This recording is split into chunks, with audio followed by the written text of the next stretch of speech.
کیا یہ روایت درست ہے کہ نبی کریم صلی اللہ علیہ وسلم کی وفات کے بعد جب حضرت ابوبکر صدیق رضی اللہ عنہ خلیفہ بنے تو حضرت علی رضی اللہ عنہ نے 6 ماہ تک بیعت نہیں کی، اور اگر یہ درست ہے تو ان کے اس قدر تاخیر سے بیعت کرنے کی وجہ کیا ہے؟ اس کے متعلق یہ بات میں نے ایک دفعہ کہا تھا کہ درست نہیں ہے، مگر پھر میں نے غور کیا تو حضرت علی رضی اللہ تعالیٰ عنہ نے 1 مہینے کے بعد بیعت کی تھی، یہ بات بالکل ٹھیک ہے۔ اور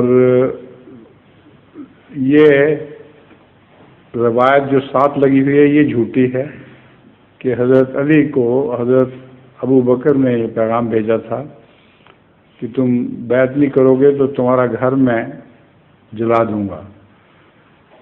یہ بات بالکل جھوٹی شیعوں نے بنائی ہوئی ہے۔ اس کی وجہ یہ ہے کہ حضرت صلی اللہ علیہ وآلہ وسلم نے تو آگ سے جلانے کا کسی انسان کو اختیار ہی نہیں دیا، بلکہ بارہا وضاحت فرمائی ہے کہ آگ سے جلانے کا کسی انسان کو اختیار نہیں۔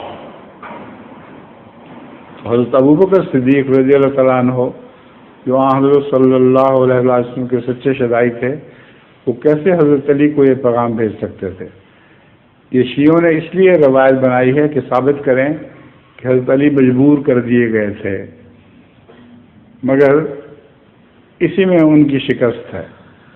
حضرت علی کو تو سب سے بہادر کہتے تھے۔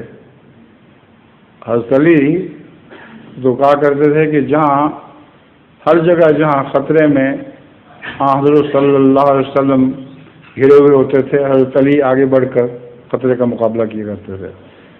تو اتنا بہادر علی اور اتنی سی بات سے ڈر گیا، یہ تو حضرت علی کی شان کے خلاف بات ہے۔ اس لیے یہ روایت تو درست ہے کہ کچھ عرصے بعد آپ نے بیعت کی، کچھ ہو سکتا ہے دل میں کوئی تردد ہو کسی قسم کا، ہم ہی بہتر جانتے ہیں، اللہ ہی بہتر جانتا ہے، مگر جب بیعت کی تو پھر سچے دل سے پوری طرح بیعت کی اور سب سے آگے رہے ہمیشہ۔ پھر اگلے خلیفہ کی بھی بیعت کی، پھر اس سے اگلے خلیفہ کی بھی بیعت کی۔ انہوں نے تو پیغام نہیں دیا تھا کہ ہم تمہارا گھر جلا دیں گے۔ تو یہ شیعوں نے مفت میں ایک بات حضرت علی کے خلاف بنائی ہوئی ہے۔ جی اجازت ہاں اجازت ہے۔ ظہور مہدی آخر زمان